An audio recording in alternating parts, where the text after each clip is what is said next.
Hello, everyone. Welcome to our webinar, Kickstart 2025, IT Market Updates and Investment Priorities. My name is Eliza Stupar. I'm a marketing specialist here at PEC, and today I'll be your host. While everybody else is joining, I'll go through some technical information, like please note that this webinar is being recorded. All participants will be on mute. If you have any questions during the webinar, please use the Q&A section we have at the bottom. There will be a Q&A at the end. And in case we run out of time and don't manage to answer all your questions during the webinar, we will contact you afterwards if you wish. Also, you will receive the recording and the slide deck after the webinar. Now, let's get to our agenda for today. So I'm Eliza Stupar, your host. Then our first speaker is our chief analyst, Christophe Chalons, and he will present an update on the IT services market. Then our principal analyst, Nick Mays, will share the results of our investment priorities CXO survey. And as promised, the Q&A will be at the end. Christophe, you have the mic. Thank you, Elisa. And so today, before we look at our current market scenario, I wanted to look with you at the latest results published by the leading service providers and the leading technology suppliers.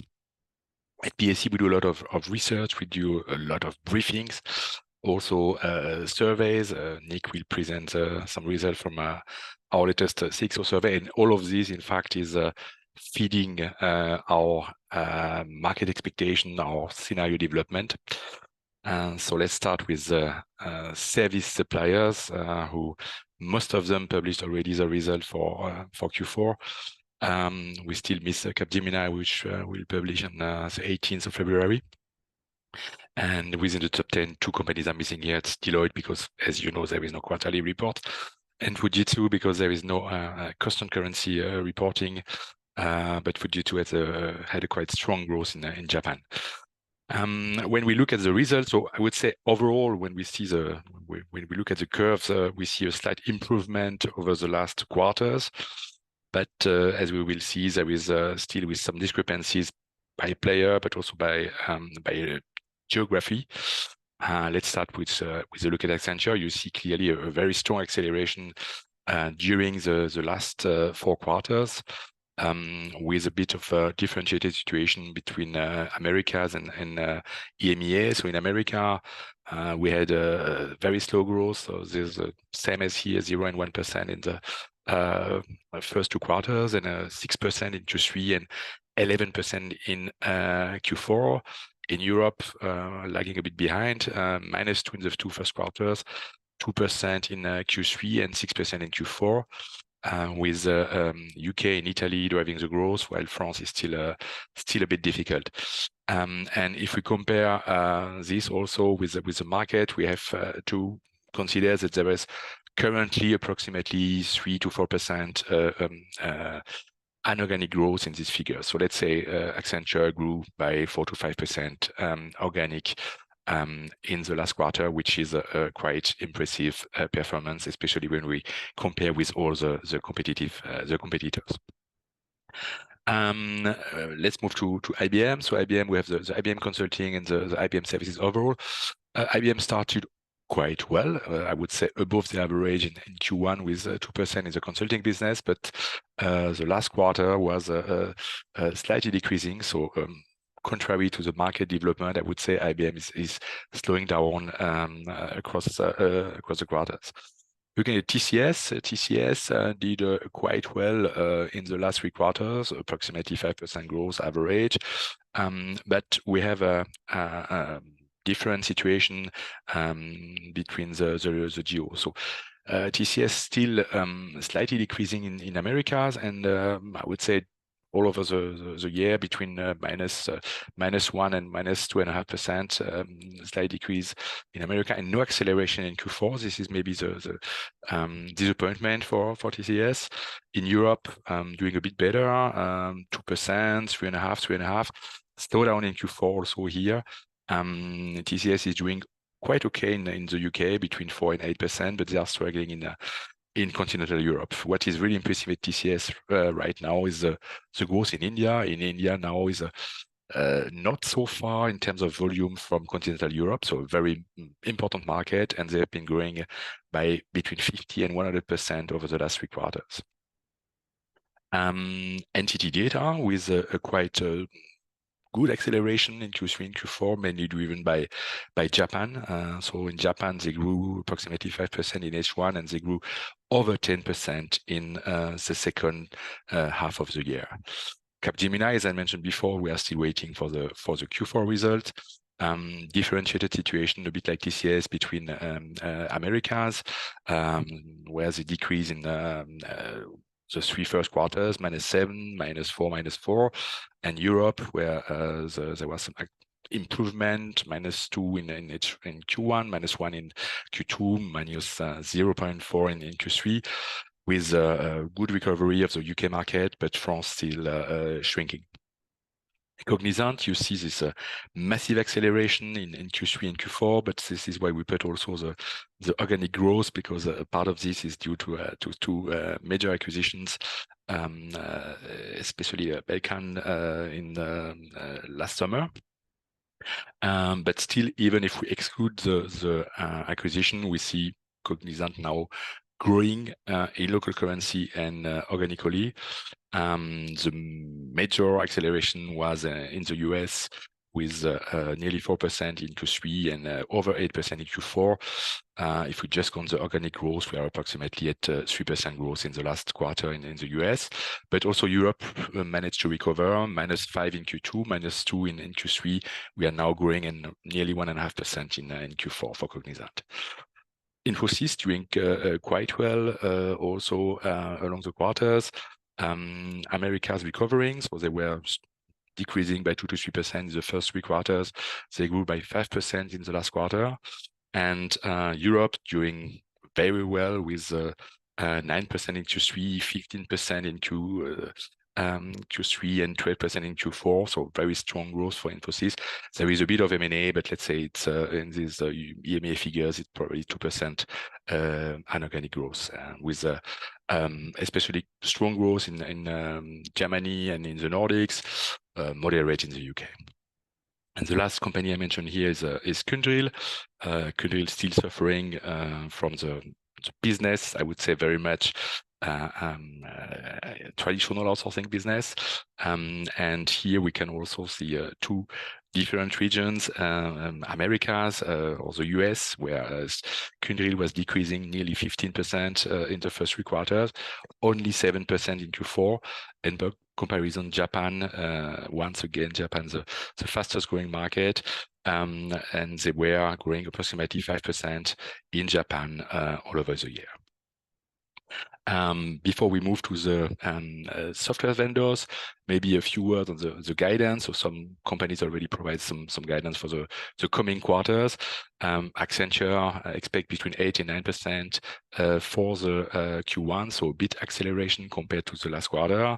IBM expect, this is not for the services business, but overall over 5% growth in 25, so quite optimistic. Infosys expect 6% growth, roughly, for the over 6% growth for the coming quarter.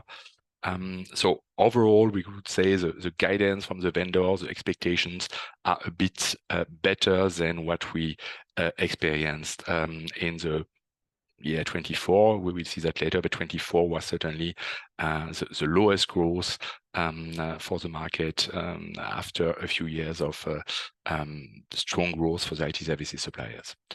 If we move to the tech vendors, so again, here I took some of the top 10 vendors for software, SaaS, IaaS, PaaS. The first one we see here is Microsoft, and you see 2 curves, the overall growth, which is impressive, over 10%, considering it's an over $150 billion company, but also the growth of the Azure business. By the way, here I know that Microsoft and also Google missed the expectation from financial analysts in the last quarter. But to be very frank, 30%, it's really impressive, especially trees don't grow to the sky. So we have to realize that when a company is growing 30% quarter after quarter, year after year, when the volume go bigger, the rate have to go down. You cannot go like crazy like this. So Microsoft for me really still impressive. And by the way, the guidance here approximately 31-32% for the coming quarters with the Azure business, so still very strong. AWS, we are missing the Q4. Maybe here, one point when we compare the growth of AWS with Microsoft or Google, so you could say it's much lower. But if you consider the volume, AWS in volume is still growing twice as fast as Google, and is growing in volume nearly as fast as Azure. So let's see what they will announce tonight. I would say in the last quarters, AWS became a bit more resilient and accelerated. Let's see if they manage to win again market shares or not. SAP with a very strong growth and quite balanced between the main markets. So Germany is the core market, but also the rest of Europe. A bit lower growth in the US, the highest growth being in Japan. And by comparison, the main rival, Oracle, quite strong in the US, much slower growth in the EMEA or in APAC. Salesforce, you see here, I mean, now growing 1 digit. So after years of growing 2 to 3 times faster than SAP, now they are a bit below SAP. And no acceleration right now. And the last one I will mention here is ServiceNow. ServiceNow here, again, growing 21% in the last quarter. They just announced their guidance for the coming quarter and the coming year. Here also, some analysts were disappointed by because it was below 20%. But again, when you grow 20% plus year after year, the volumes become so huge that the percentage somehow will decrease. So my last slide for today, when we look at the market situation, and I presented here some figures for the IT services market in a few geos. Maybe before we move to the to specific countries, what is the situation in the market today? We see some acceleration in the customer engagement topic. So marketing, sales, commerce, boosted by AI, by Gen AI. We see a very resilient market in around ERP and especially S4 migration across the countries. We see in the OT business, a differentiated situation between America, where we see an acceleration in the manufacturing space, and Europe, where we see rather a slowdown and a trend to cost saving.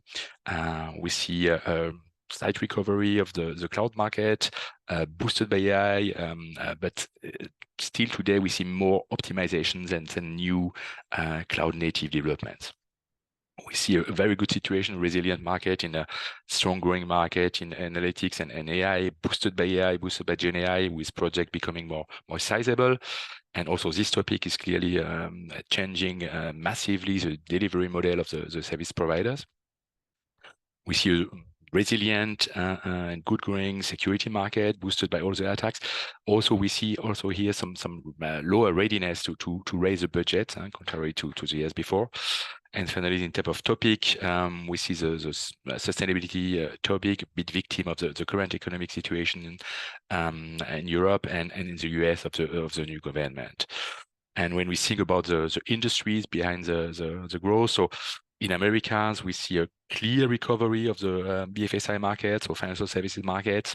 This recovery is much slower in Europe. We see an acceleration of the manufacturing market in the US, while we see much tougher trend in LATAM and countries like Mexico, but also in Europe, especially in automotive and mechanical engineering. High tech doing okay, life science quite resilient. Public sector is a big question mark right now in the US with all the decisions to save money there. It's still strong in Europe, but we have also a few question marks due to government issues and elections, upcoming elections in countries like France or Germany. We see ongoing recovery of retail, telecom, and transport in the US, much slower in Europe. Excepted maybe in the public sector, in the public transport, I'm sorry. When we look at the major countries, so let's start with France. So France, as you see, the lowest growth that we have on this chart for 24 and 25. Public is still doing okay, but with some question mark because of the current government situation. Utilities is doing well. Public transport is doing okay, but we have some tough markets, especially in manufacturing with automotive, but also aerospace and defense. Banking and telecom are still not really recovering. Manufacturing, we have a bit better situation, maybe in pharma or in oil and gas. Moving to Germany, so a bit better situation. Public sector doing okay still right now. Let's see what the new government will decide. Utilities doing good, banking recovering, retail recovering, public transport doing okay.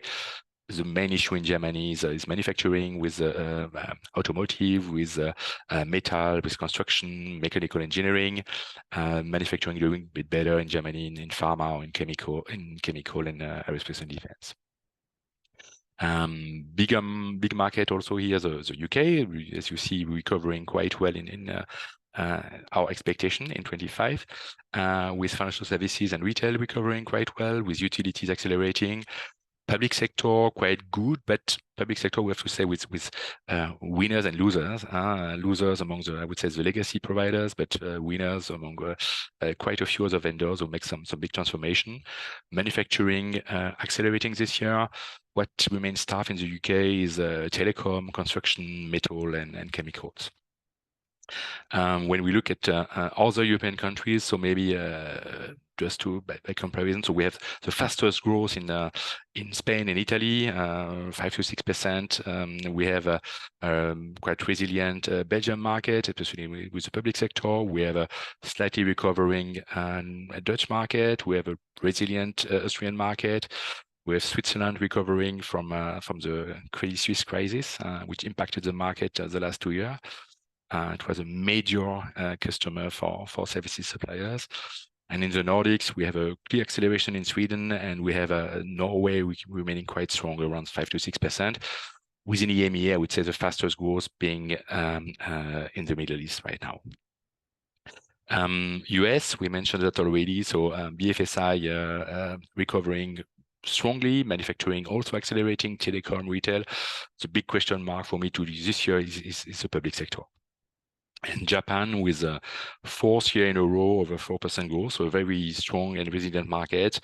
There was a need to catch up after 10 plus years of growth below average, and I would say the growth is really across the industries, manufacturing, banking, public sector.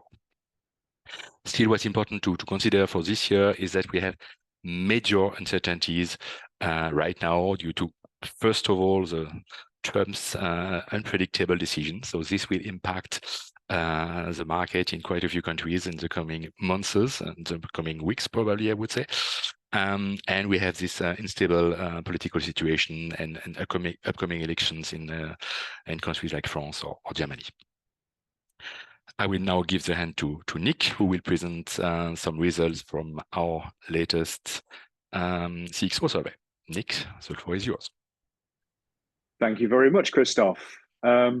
Yes, so hello to everyone today. And just to pick up from what Christophe was talking about, I want to touch really today on some of the high-level findings of our latest sentiment analysis from our global CXO study. Now, our regular customers at PAC will know that pretty much every aspect of our research is informed by the voice of the end user. And a key part of this is our regular CXO primary research streams. And what I want to do today is just to touch on some of the very top level findings based on briefings that we did at the back end of last year. And I know Christophe's just talked a bit about the US. So A lot of this is post-US election sentiment analysis. And as part of this, we've spoken with both business and IT executives based across a very diverse set of industry sectors. And as you can see from the world map here, we cover pretty much all the major economies across Asia Pacific, EMEA, and North America too. So firstly, we asked executives what they perceive to be the biggest economic challenges facing their organization in 2025. And if we look at the major challenges, so the ones you can see on the right-hand side of this chart, the top issue, the number one issue, is pressure to drive cost reduction and efficiency. Now, alongside this concern, you can also see there's a lot of anxiety over both domestic and international economic conditions. And as Christophe's touched on, I don't think there are any immediate signs that the current volatility is going to settle down anytime in the coming months, particularly not with fresh rounds of elections or leadership decisions in some key economies as well. I'd actually focus on this slide on the issue at the foot of this particular slide. So a lack of agility and limited ability to innovate. Now, overall, 85% of organizations cite this as a key challenge. And what we're seeing at the moment, time and time again, is businesses making deeper, bigger, transformational bets in order to improve their long-term competitiveness, as well as pick up short-term efficiency gains. Now, let's illustrate that. So, yes, there are clearly some areas where both business and IT leaders are looking to save money. Of course there are. And I would say one of the biggest grumbles that we hear when we speak with end user organizations, and particularly with IT leaders, is around pricing increases from their vendor suppliers. Now, part of this relates to the premiums that are increasingly being charged for AI infused or enhanced functionality. Part of it relates to the wider supply chain pressures that we see across the technology landscape. And I'd also say part of it relates to at least a perception of some of the bigger platform players exploiting a position of lock-in with many areas of their client base. But to go back to the point I highlighted on the last slide, this increased push for greater agility and innovation, we're seeing that even in those sectors that are facing the biggest financial challenges right now, so higher education, non-for-profit, local government, even automotive, we're seeing more and more commit to ambitious business and technology change programs. And I thought I'd highlight one example here, which is Dorset Council. Now, the council here, based in the UK, they've been engaged with PwC as a consulting partner for some time, and they've built up a very far-reaching transformation plan, which they call Our Future Council, which is designed to streamline pretty much every area of how it works on a day-to-day basis. Part of the plan includes, using more technology to help it work smarter, but it's also about how they can engage better with the different communities that they serve, how they can drive improvements in the quality of the services they deliver, as well as underlying all of this, reducing operating cost. Now, the next talking point, we're looking at the question that we asked was to look at the biggest IT challenges that organizations are facing at the current time. And you can see here that executives are fighting fires on multiple fronts right now. So to pick up from the previous topic, you can see that reducing the operating or keeping the lights on IT costs remains top of mind. And I would argue that the next two challenges here are very much interrelated. So a struggle to harness new technology along with a shortage of the relevant skills. And yes, you can clearly see that a lot of organizations have struggled perhaps to land and develop the right use cases in areas such as generative AI. But I would also say that this has not been helped by an underlying shortage of talent. to help them, particularly in areas such as data science and data strategy, and in other topics as well, particularly relating to cyber. And again, to illustrate this with a very recent example, so one company that's looking to tackle these multiple issues is the Italian cooperative banking group, BCC Iccrea. Now, it's only just in the last couple of weeks announced that it's going to work with Accenture on a very large engagement with a value greater than 300 million euros, which is focused around a major transformation of its corporate IT landscape. Now, that covers everything from legacy application and infrastructure modernization, improving the performance and efficiency of core functions across the different moving parts of the group, and also helping them to really up their game in areas such as artificial intelligence and cyber resilience.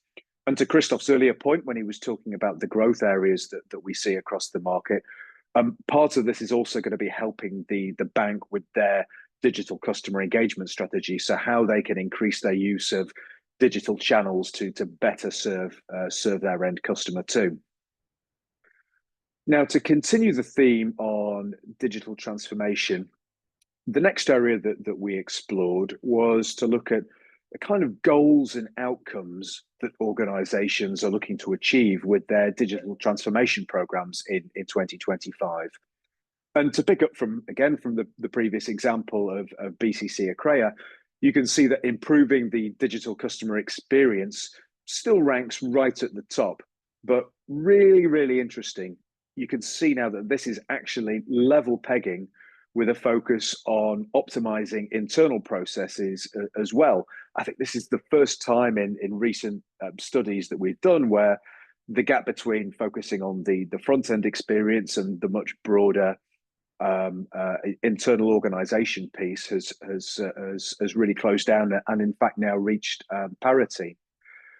Halfway down this list, you can see that achieving sustainability goals remains an important focus for digital initiatives.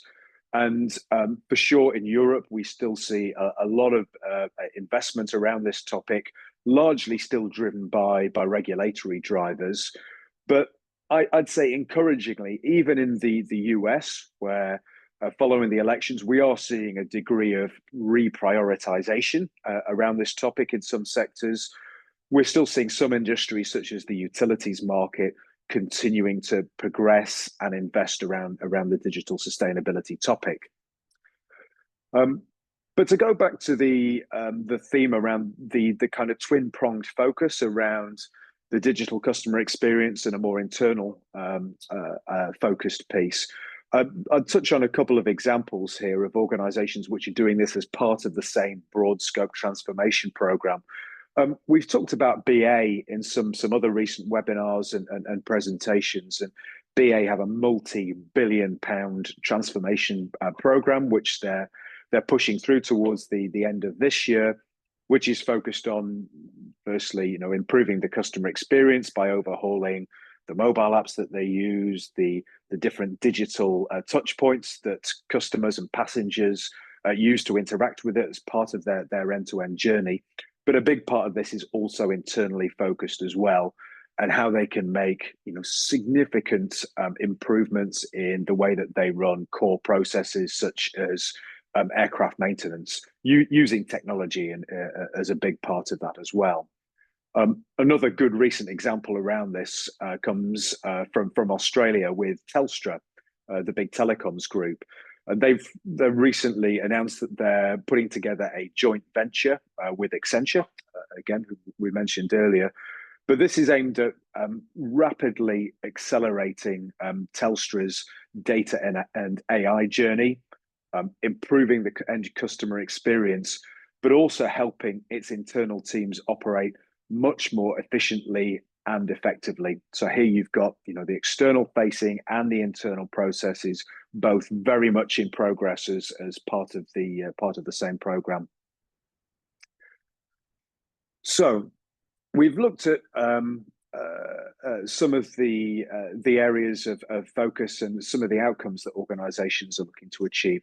Which areas of technology are they really focusing on and prioritizing in 2025? So with this next question, we looked at what executives perceived to be the most important topics on their IT investment agenda in 2025. So you can see right at the top, cybersecurity comes out as the #1 area where the businesses perceive are going to become more important to their agenda over the course of this year.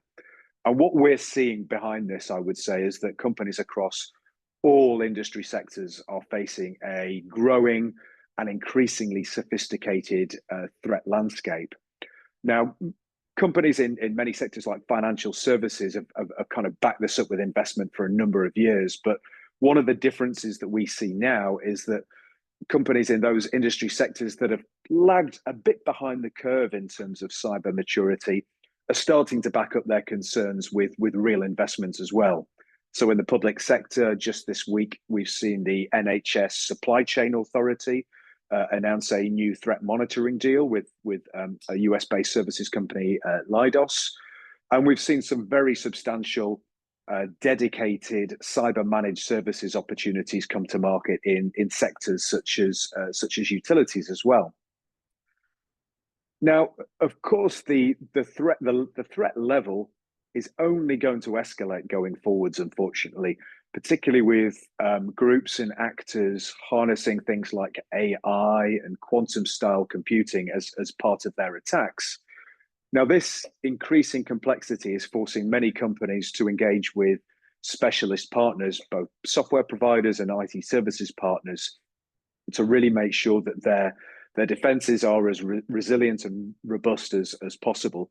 And a good example of this comes from the Middle East. So we've picked out the Qatari telecoms group, Ooredoo, which handed over last year its managed cyber services platform to Tech Mahindra. And since then, the two companies have gone on to put together a collaborative offering to take to the telecom group's clients around cyber operations, so cyber managed services as well. So just to finish off on one area, so we've looked at the kind of level of importance and how that's changing around some topics. So now we'll look at the priority areas for and how they relate to investment. So you can see here on this chart, those areas of IT services spending where customers expect to increase their investment over the course of 2025. On the left-hand side, where they expect to hold firm.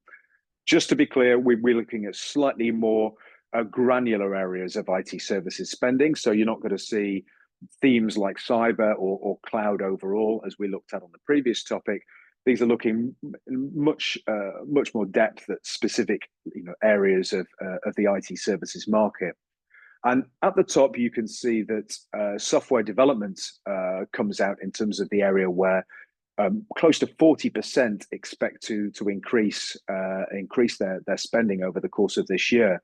Now, this puts software development ahead of areas such as private cloud management and operations, infrastructure-related project services, and edge and distributed related services too. And this is interesting because actually, software development's been an area where, particularly over the course of last year, we started to see some organizations try and apply a bit of a squeeze, particularly in terms of the resourcing style engagements that they had in place, and push for better pricing levels and perhaps slow down in areas they didn't consider as being absolutely critical to the business. And indeed, we think some companies will continue with this approach going forwards. But I think what we also see is that businesses in many sectors are leaning on specialist partners to really scale and accelerate their digital initiatives. And a good example of this comes from the automotive sector, which is, as we all know, it faces a very broad set of challenges in the year ahead. Now, all of the big automotive OEM groups have been building up their own captive or internal software development teams and functions for a number of years now. as software and data becomes, critical to pretty much every aspect of the organization in terms of vehicle design, vehicle performance, the end customer experience. But I don't think it's proved easy to attract and retain the level of talent that they need to really, differentiate on their software strategies. And what we're still seeing is that they are leaning very heavily on external partners to give them, this scale and expertise. And I would highlight BMW as a good example of this. From just in the last couple of months, they've entered into new software development partnerships with both Tata Technologies and NTT Data, and they're by no means the only big automotive OEM, either in Europe or in Americas, that have entered into these kind of deals.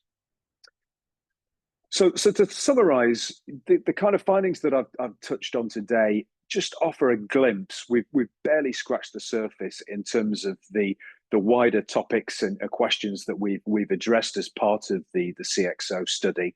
And we're going to be publishing the analysis in the coming weeks, which will provide a much more granular breakdown at a country as well as an industry level. But I think we can see a degree of overlap between Christophe's view in terms of where the market's going, where we're seeing growth in some areas and less in others, versus what we're also seeing with the voice of the CXO as well. So with that, I'll pause and hand back to Elisa for the Q&A.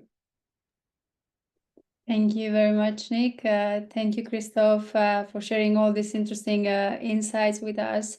I'm sure they are very valuable for our audience. And now, when we still have a few minutes, we'll take on a couple of questions from our audience. So the first one would be, you have talked about recent deals. Are there any other common factors that you see in the types of deals that are being signed? Yes, so perhaps if I pick this one up first, Christophe. So I think one thing we are seeing just in recent months has been a big focus on IT operating model transformation. I think this is the kind of what we're seeing is a wave of post AI opportunities coming to market, where clients are really looking to transform the way that they run and deliver IT services to their business, which can harness aspects such as AI to transform processes such as software development and testing and quality assurance, for example. And of course, it's not just a case of reskilling. It requires a different culture to be implemented and developed across the organization as well. And I think many businesses realize that in order to move at the same speed that new emerging technologies such as AI are moving, they will need to work with external partners to help them change the culture, the skills, the focus, and kind of cadence of the internal IT organizations at speed. So that would be one common thread I'm seeing, certainly.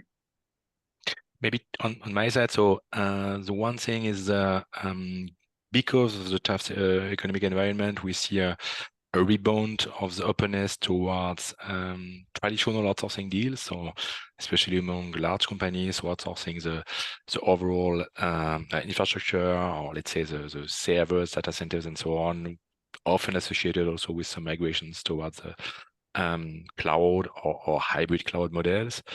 And the other aspect is probably within the SMBs.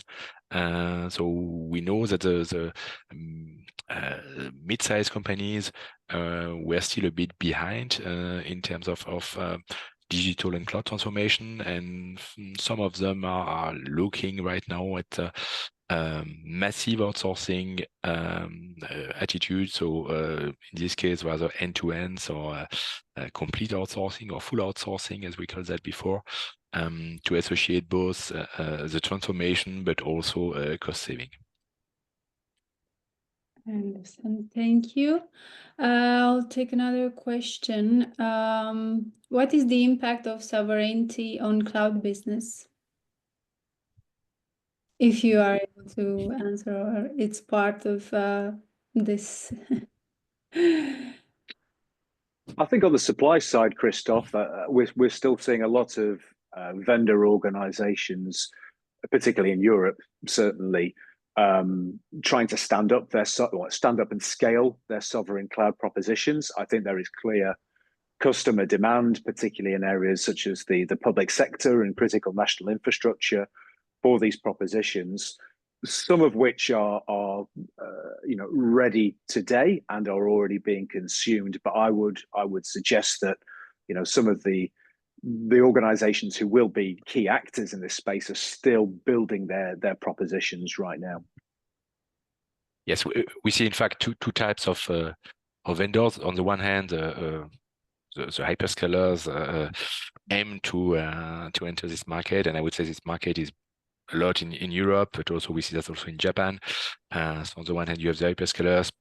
Originally, they did that more with partners like T-Systems in Germany or Orange and Cap in France and so on. We see them more and more doing that, addressing the market also directly, but we see also a lot of local vendors and companies in Italy or in France, in Germany or in Sweden developing their own capabilities to address, in fact, yes, the public sector, but also some regulated industries like finance or some areas within for data for car manufacturers or other industries. So it's a quite a fragmented market. It's still a small market, to be very frank. Right now, we could have the impression that there are as many vendors as deals. So there will be certainly some consolidation in the coming years. There will be some growth, but also I don't think there will be room for everybody. Yeah, you also answered to the next question connected to this one. If you think that local sovereign cloud players can actually survive in front of hyperscalers. Yeah. And I'll take one last question for today. Are the people that lead IT investment within the business changing given the greater focus on cost control? Maybe to come back to the question before, so the look, first of all, between the hyperscalers and the local vendors, it will also depend on the regulation. So depending on how the regulation in Europe, for example, will be, this might depend also on our relationship with the US, and so there will be some political play. So I think there is some room for local vendors. Just the question is there room for all the vendors that we see right now on the market? And then don't forget, sovereign is part of the game, part of the answer, but the other part of the answer is you have to provide still some innovation, some flexibility, some scalability, and this is where I see quite a few vendors struggling. But maybe Nick, you want to start with the last question? Yeah.